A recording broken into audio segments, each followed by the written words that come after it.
Sœurs et frères, qui attendons-nous? Jésus-Christ, mais il est déjà venu, et les aveugles ne voient toujours pas. Les boiteux ne marchent pas mieux, les prisons sont pleines, et les guerres font toujours autant de victimes. Et pourtant, Jésus est venu, il paraît même qu'il doit revenir. Mais pour l'instant, c'est lui qui nous attend. Parce qu'il dépend de nous que la lumière revienne, que la justice soit rétablie et aussi que la paix se répande sur la terre. Dieu attend de nous ce que nous attendons de lui. Amen. C'est dans l'amour et dans la joie de notre Seigneur que je vous salue en ce 16e dimanche après la Trinité. Alors là, aujourd'hui, on est réunis entre paroissiens d'Isaac, vu que c'est le culte à Isaac et le culte à Saint-Marc. Et on est aussi en présence virtuelle de ceux qui regardent, qui ne peuvent pas venir au culte et qui regarderont le culte avec la vidéo qu'on est en train de tourner. C'est pour ça qu'il y a des choses un peu techniques dans le temple. Donc je vais être pasteur mais aussi technicienne en même temps. Donc ne vous étonnez pas si je regarde un peu par terre, c'est qu'il y a l'écran. Et si je trifouille des choses sur l'autel. C'est pour le son. Tous les collègues sont actuellement en train de faire un culte. Francis est à Saint-Martin, Jean-Mathieu est à Saint-Marc, Michel est à Saint-Jean et Jean-Sébastien est à Dorlac. Voilà. Juste pour vous dire, c'est pour ça qu'on fait pasteur et technicien. Je vous invite à chanter le premier cantique, c'est le psaume 36, les strophes 1 à 3, Ô Seigneur ta fidélité. Vous allez voir qu'il est particulièrement en lien avec le texte de prédication. Donc le psaume 36.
Nous louons notre Seigneur.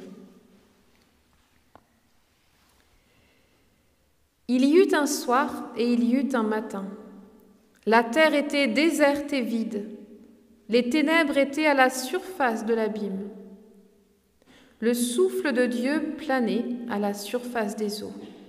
Et Dieu dit que la lumière soit, et la lumière fut.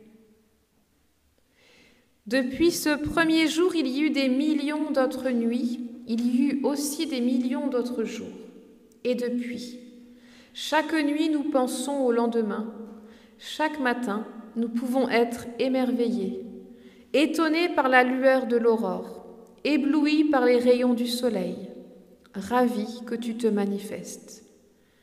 Seigneur, car ta lumière rayonne pour toujours dans nos cœurs. Amen. Et nous restons assis pour chanter le premier répond, donc le psaume 25, la première strophe seulement.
Nous pouvons dire à Dieu tout ce qui nous éloigne de lui. Seigneur, préserve-nous de nous croire justes devant toi. C'est ton seul pardon que nous invoquons.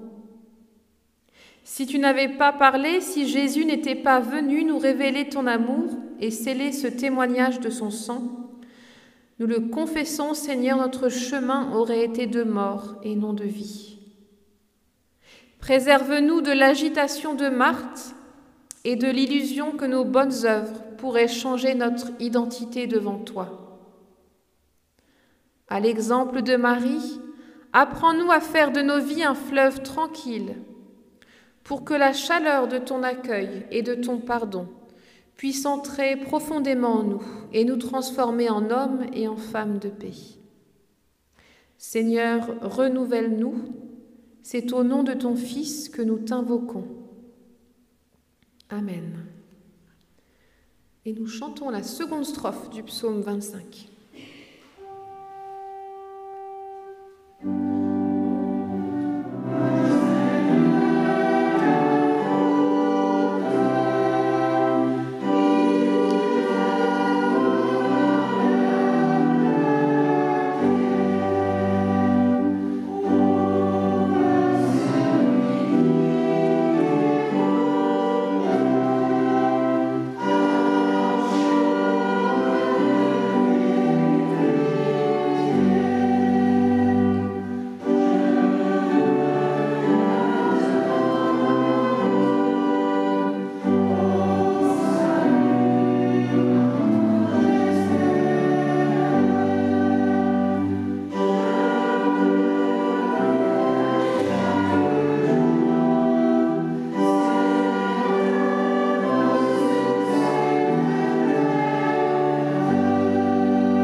Nous nous levons pour entendre une parole de grâce.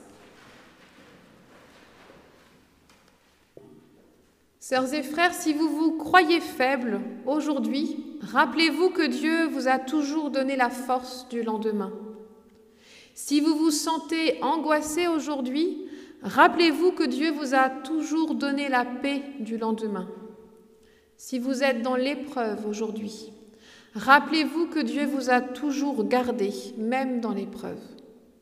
Et si parfois la route vous est cachée aujourd'hui, rappelez-vous que Dieu vous a toujours tracé la route du lendemain. Et nous chantons notre reconnaissance avec la strophe 3 du psaume 25.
On peut reprendre place.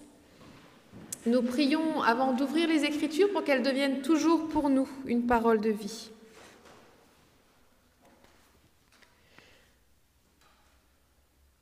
Dans le psaume 63, nous pouvons lire « Dieu, tu es mon Dieu, je te cherche ». Et dans ces mots du psalmiste, voilà tout notre paradoxe. Seigneur, tu es notre Dieu et pourtant nous te cherchons à chaque instant. Tu es tout pour nous et pourtant notre quête, parfois, trouve de l'absence, du vide, du silence. Seigneur, viens maintenant rompre ce cercle absurde.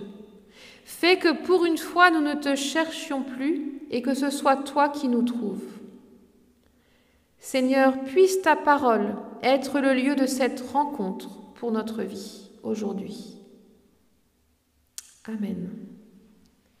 Et nous chantons la 4e strophe du psaume 25.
La première lecture de ce matin nous vient de l'Épître de Paul à Timothée 2, chapitre 1, versets 7 à 10.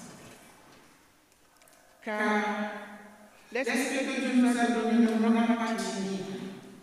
Au contraire, cet Esprit nous remplit de force, d'amour et de maîtrise de soi. N'aidons pas de notre témoignage à notre Seigneur, n'est pas nous donnons plus de moi, qui suis prisonnier de lui. Au contraire, accepte de souffrir avec moi pour la bonne nouvelle, en comptant sur la force que Dieu donne. C'est lui qui nous a sauvés et qui nous a appelés à lui appartenir. Non à cause de ce que nous avons fait de bien, mais à cause de son projet à lui et de sa grâce. Il nous a accordé cette grâce par Jésus-Christ de toute l'éternité. Il nous l'avait fait connaître maintenant par la manifestation de notre Sauveur Jésus-Christ.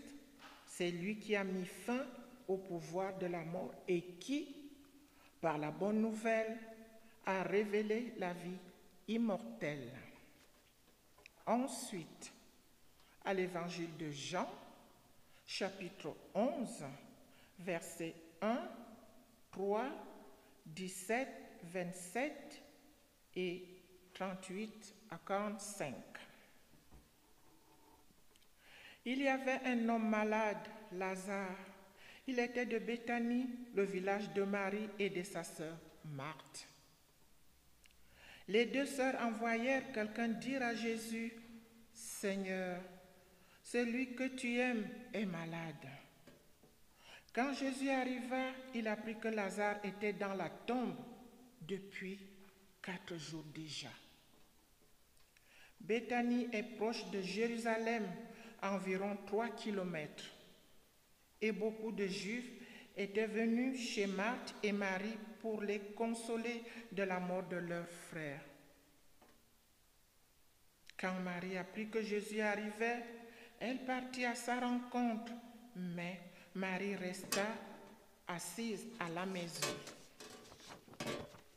Marthe dit à Jésus, « Seigneur, si tu avais été là, mon frère ne serait pas mort.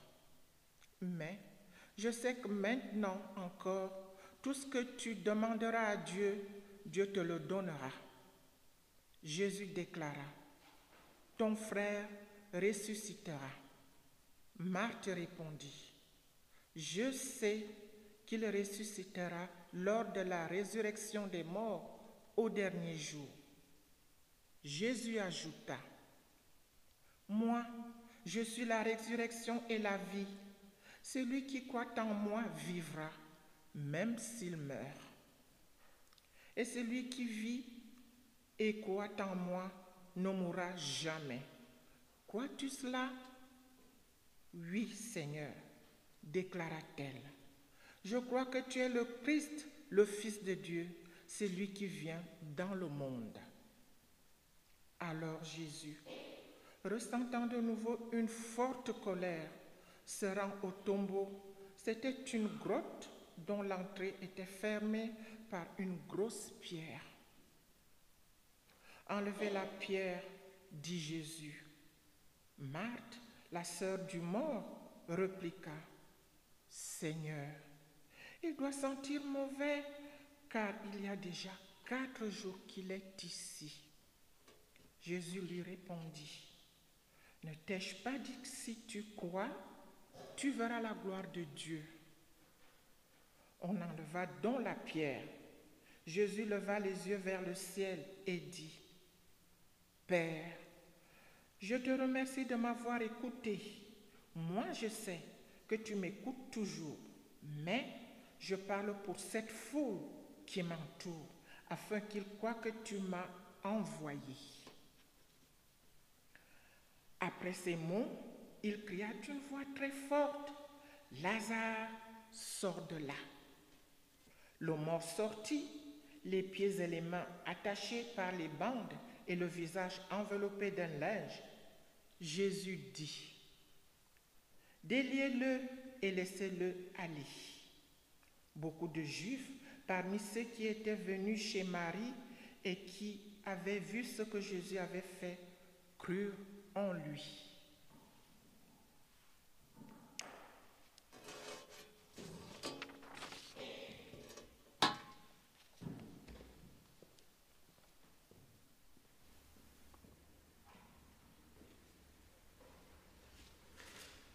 Je vous invite à chanter « Tu nous aimas, ô bon berger ». On se lève pour chanter donc au 33-03.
Le texte de prédication pour aujourd'hui, dans un livre qu'on n'entend pas souvent, c'est le livre des Lamentations, enfin oui, le livre biblique des Lamentations au chapitre 3, les versets 22 à 26 et 31 à 32. La bonté du Seigneur n'est pas épuisée. Il n'a pas fini de montrer son amour. Chaque matin, sa bonté et son amour sont tout neufs. Oui, ta fidélité est immense. Je me dis, le Seigneur est mon trésor, c'est pourquoi je compte sur lui. Le Seigneur est bon pour celui qui met sa confiance en lui, pour celui qui le cherche. C'est une bonne chose d'attendre en silence le secours du Seigneur. En effet, le Seigneur ne rejette pas les humains pour toujours, même s'il fait souffrir, il est plein d'amour car sa bonté est immense.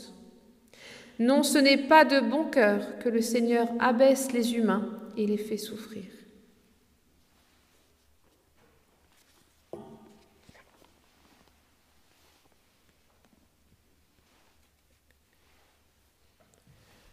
Sœurs et frères en Christ, qui n'a pas de projet ?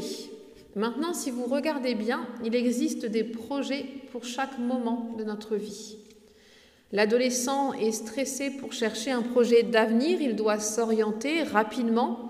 Il a même des conseillers d'orientation pour l'aider dans cette recherche. Un jeune couple, quand lors des mariages, je leur demande quel est leur projet, beaucoup me disent on va acheter une maison. C'est un des projets du couple, hein, il n'y a pas que ça normalement. Et qui n'a pas été voir un banquier pour établir un projet de financement, afin, je sais pas, d'emprunter par exemple pour changer sa voiture.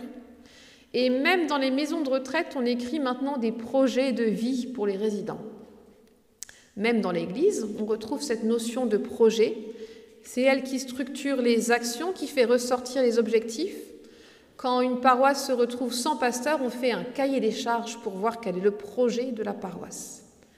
Et selon la définition du monde de l'entreprise, un projet, c'est l'ensemble des actions à entreprendre pour répondre à un besoin défini dans des délais fixés. Donc c'est très cadré. Dans le projet, on cherche à anticiper le plus possible, à prévoir les risques, à trouver des solutions de rechange. Dans un projet, finalement, le temps est compté. Or, justement, l'auteur des Lamentations et ses contemporains, ils n'ont plus de projet. Ils sont malheureux parce que le peuple hébreu a été déporté en Babylonie, le temple de Jérusalem a été détruit, ils n'ont plus de repères, ils ne voient plus d'avenir. Et cette perte de repères, elle peut aussi être la nôtre. Lorsque nous supportons les conséquences de la pandémie qui ont remis tous nos projets en question, lorsqu'on perd notre travail, lorsqu'un être cher nous quitte, on a l'impression qu'il n'est plus la peine de se projeter. On se lamente, comme l'auteur du texte, avant notre passage. On voit alors le malheur qui nous touche sans comprendre. Et puis on cherche des coupables. Parce que combien de chrétiens et combien d'entre vous n'avaient pas déjà entendu dans leur existence l'Éternel remarque « Mais pourquoi est-ce que tu crois encore au bon Dieu alors qu'il y a autant de mal dans notre monde ?» Pourquoi pouvons-nous faire le choix, comme Jérémie dans ce passage, de compter sur la bonté du Seigneur, même quand tout s'effondre autour de nous?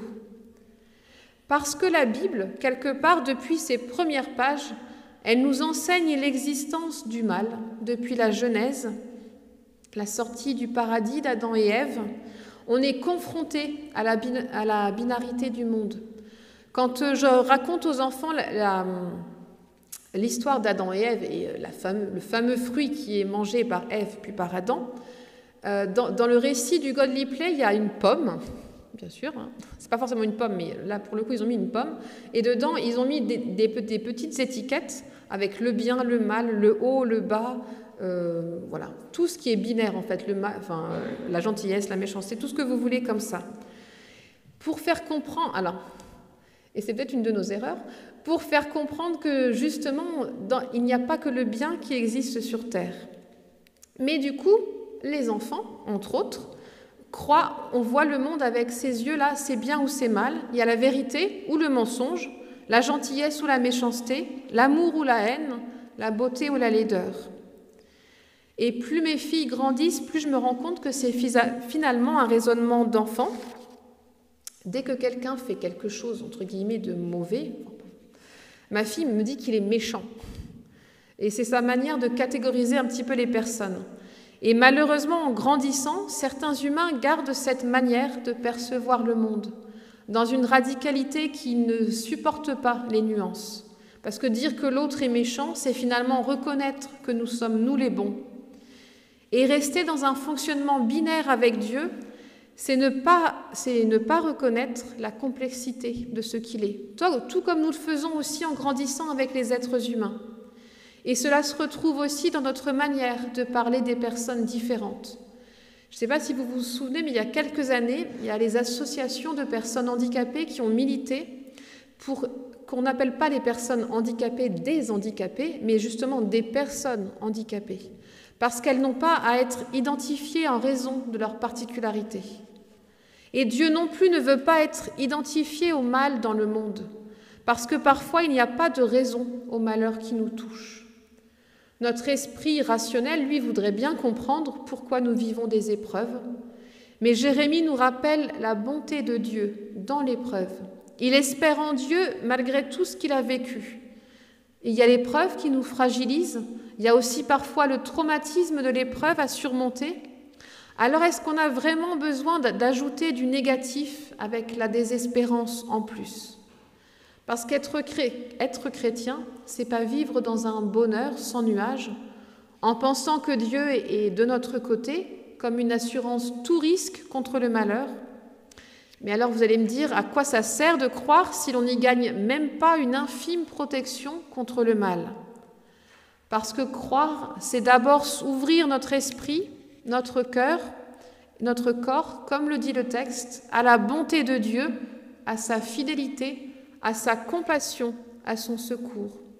C'est croire que notre monde, marqué par le mal, peut quand même tendre vers le bien, quoi qu'il arrive. Si on y regarde bien l'histoire du salut, Dieu nous a montré son amour à travers un objet de torture, la croix.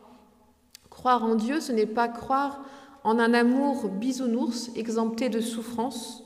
Dieu n'a jamais promis de nous protéger de tout. Il a promis au peuple hébreu sa bénédiction. Il a promis de nous mettre entre leurs mains, il leur a promis un pays où coule le lait et le miel, une terre. Et finalement, il leur a promis un temps et un espace où Dieu sera avec nous.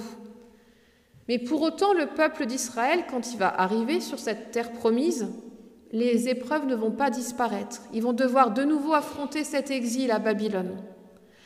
Et quelque part, Dieu nous montre que l'histoire humaine est marquée par les épreuves. C'est une réalité à accepter, mais sans oublier d'espérer. Parce que le message de notre texte, c'est de nous rappeler qu'espérer, ce n'est pas monter un projet justement, mais c'est laisser Dieu intervenir avec bonté. Parce que pour celui qui espère, le temps est autre, c'est le temps des bontés, de la tendresse maternelle de Dieu, de sa fidélité.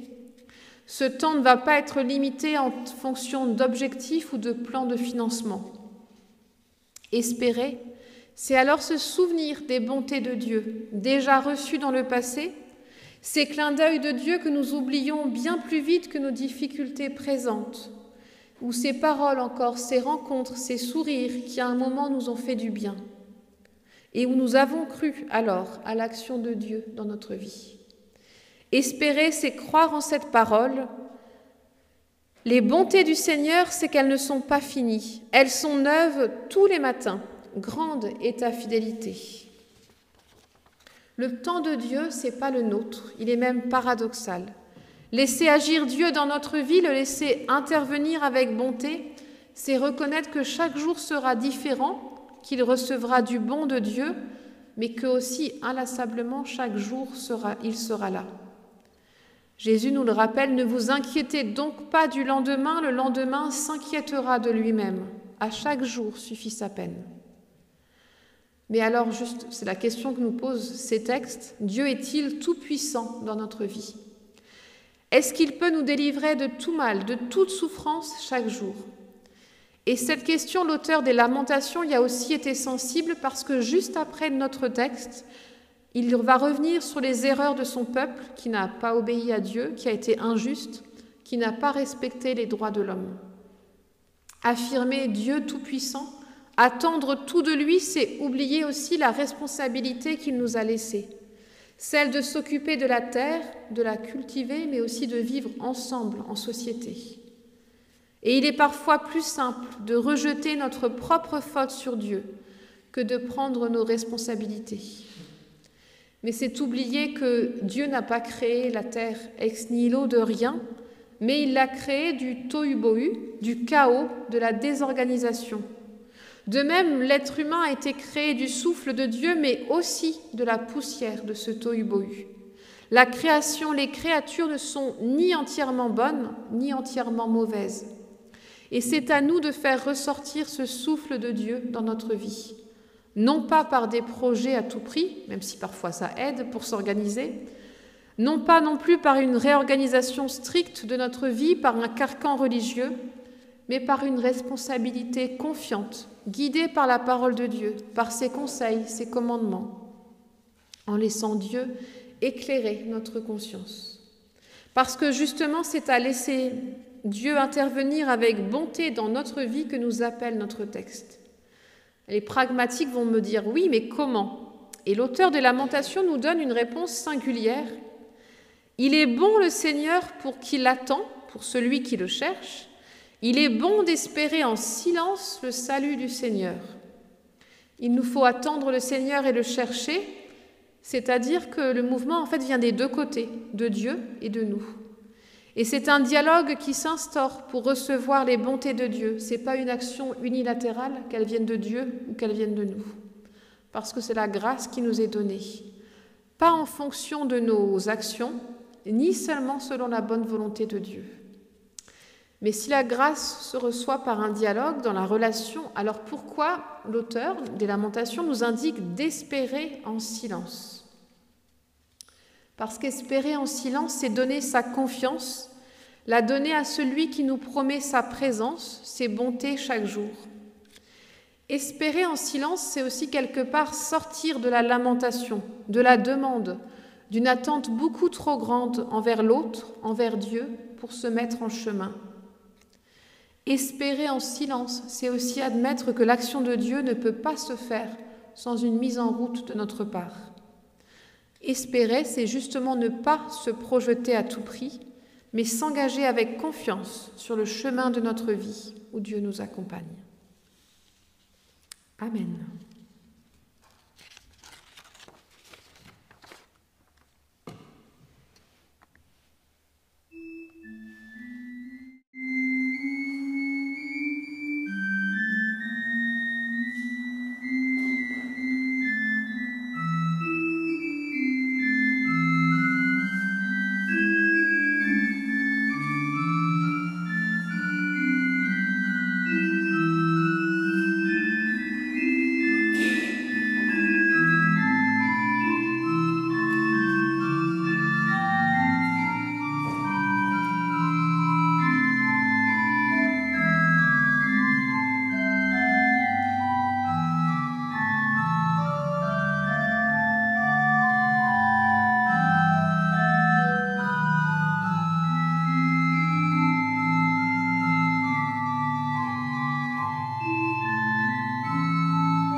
Je vous invite à vous lever pour confesser notre foi.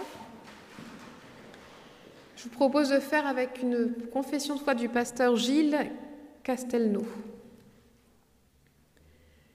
Parmi les voix de notre monde, celle qui évoque Jésus de Nazareth tranche sur les autres. Me concerne, m'enthousiasme. Lève-toi et marche, disait-il, va en paix. Il invitait les infréquentables, son dynamisme était créateur, son action gratuite et désintéressée. Espérance pour ceux dont la vie était grise, le destin navrant, le cœur bloqué. Il s'est ainsi dressé en un combat à mort contre tout ce qui nous empêche de vivre. Il a vraiment inauguré un monde heureux. Il détruisait l'équilibre de notre monde entre le bonheur et le malheur, la vie et la mort, la faute et le châtiment. Arrêté, jugé, condamné et exécuté, souffrant à son tour, il a entendu dans l'obscurité de sa tombe la même parole divine, créatrice de vie qu'il avait tant prononcée pour les autres. Son relèvement de la mort est le symbole central de l'acte créateur que Dieu apporte toujours au monde. Cette parole de vie et de joie résonne toujours pour nous aujourd'hui. Nos yeux brillent à la lecture du vieux livre, l'esprit, le souffle qui l'animait, et parler par sa bouche nous anime aussi. Nous sommes entraînés dans une danse nouvelle où nous sommes aimés, acceptés, encouragés. Nos yeux s'ouvrent de façon nouvelle à ces forces du mal que Jésus défiait. Nous les affrontons pour nos prochains comme pour nous-mêmes. Parce que tout impossible devient possible à la force qui agit dans notre faiblesse. Et Dieu, que je ne sais guère distinguer dans le bleu du ciel ni dans les complications de mon cœur, Jésus nous fait comprendre qu'il n'est pas absent de ces nouveaux faits et gestes. Dieu d'espérance et de tendresse, nous débarrassant des antiques cauchemars que sont les divinités du destin, du jugement, des souffrances et de la mort. Espérance à cause de la foi en ce Dieu, dans un amour renouvelé, émerveillement de la danse. Amen. Et je vous invite à rester debout pour chanter « Seigneur, tu cherches tes enfants », le 36-22.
crois que Patrick aimait bien le cantique. Il nous a refait une 5e strophe gratuite.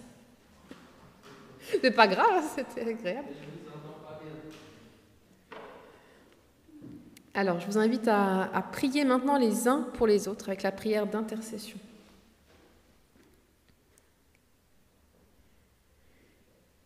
Seigneur, pour les personnes qui sont chahutées par les flots de la vie, qui connaissent des temps difficiles, de quelque nom que se nomment leurs difficultés, Seigneur, nous t'en prions, renouvelle ton amour et ta bonté. Lorsque l'épreuve nous atteint, donne-nous la force d'élever le regard vers la lumière du ressuscité, vers ta bonté qui ne tarit jamais. Seigneur, apprends-nous à te faire confiance en toutes choses, en toutes circonstances, même dans les situations les plus extrêmes. Que notre ferme résolution demeure, vers qui irions-nous? Tu as les paroles de la vie. Seigneur, renouvelle la foi de ton Église et libère-la de ses compromissions. Qu'elle demeure cette communauté fraternelle qui vit de ta bonté et qui la fait connaître dans le monde. Seigneur, nous te prions pour toutes les personnes qui détiennent l'autorité dans l'Église et dans la cité et qui décident pour et au nom du peuple.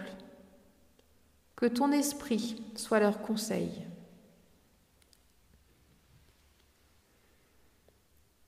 Et nous pensons aussi à toutes les personnes de notre paroisse qui ne peuvent plus venir au culte, mais qui ont aussi besoin de se sentir encore en lien et unis avec Dieu et avec nous. Ce n'est pas exhaustif, je pense en particulier à Marthe, au Kessler, à Madame Adam.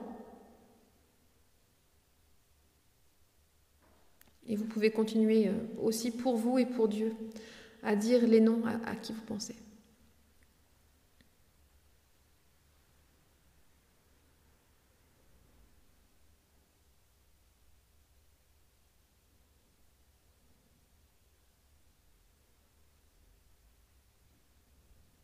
Et toutes nos prières, nous les rassemblons dans celles que Jésus nous a enseignées.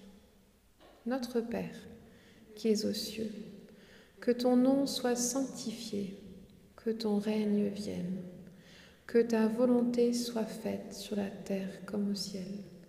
Donne-nous aujourd'hui notre pain de ce jour. Pardonne-nous nos offenses, comme nous pardonnons aussi à ceux qui nous ont offensés.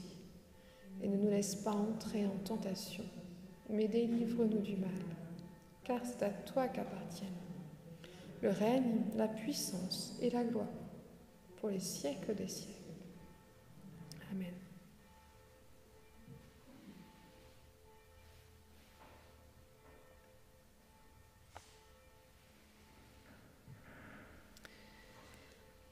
C'est maintenant le temps des annonces. Alors, la première, que je n'oublie pas pour une fois, c'est l'offrande qui aura lieu, vous le savez, à la sortie du culte, dans les petits paniers qui sont près de la sortie latérale.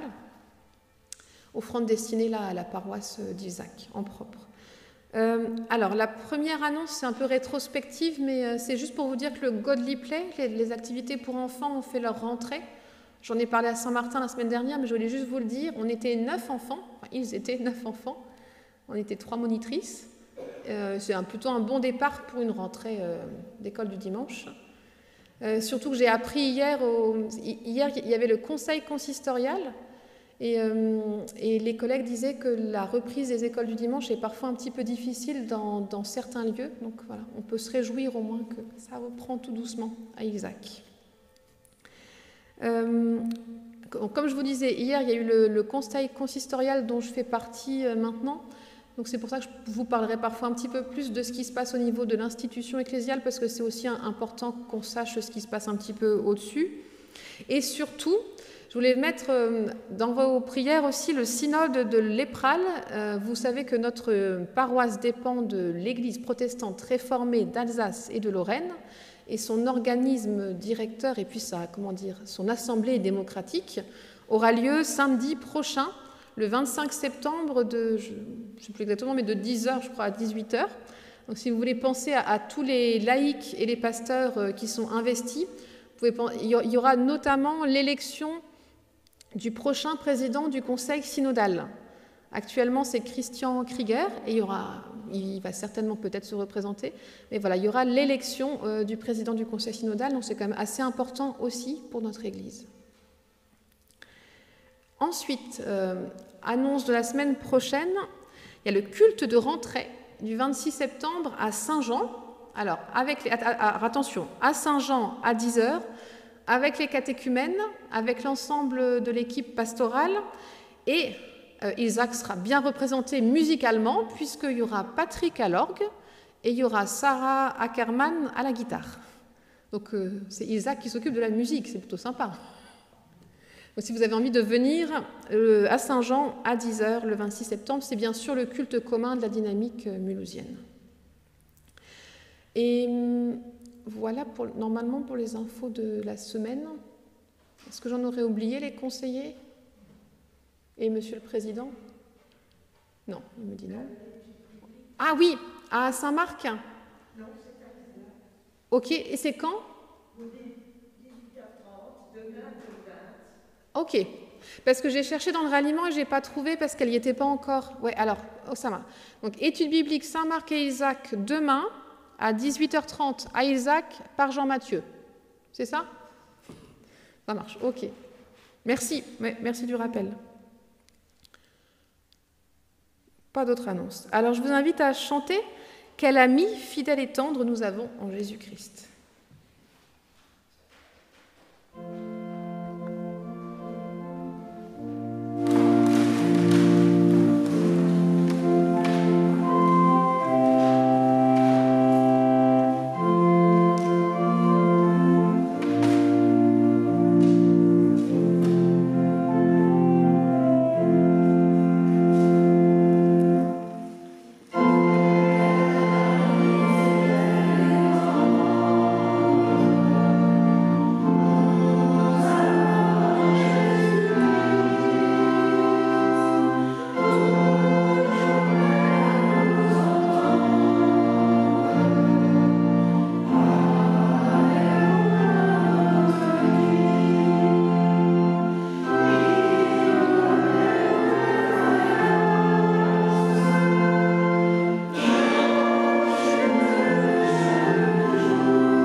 Nous pouvons rester debout pour recevoir la bénédiction de la part de Dieu. Dieu nous bénit, il nous donne sa colère devant les injustices, les oppressions, pour que nous luttions pour la justice, la liberté et la paix. Dieu nous bénit, il nous donne ses larmes devant la souffrance de nos frères et sœurs, devant le mépris, la famine et la guerre, pour que nous sachions leur tendre la main et changer leur peine en joie. Dieu nous bénit, il nous donne la folie de son utopie, pour que nous soyons le sel et la lumière de ce monde, pour que nous soyons capables de faire ce que les autres croient impossible. Dieu nous bénit, lui qui crée, qui renouvelle et qui sanctifie, aujourd'hui et toujours. Que Dieu vous bénisse et vous garde dans son amour. Amen. Et nous pouvons, en toute liberté, si vous le souhaitez, reprendre place pour écouter le postlude.